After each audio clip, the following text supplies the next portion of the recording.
Still.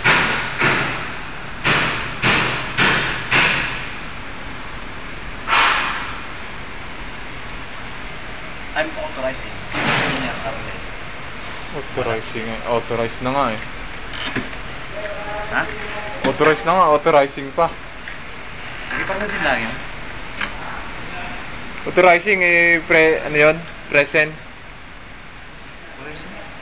Present tense. Kaya nga. Oh. Authorized. Ay, di 24 nga eh. Oh. Sige, present. Tanga mo. Bahala ka.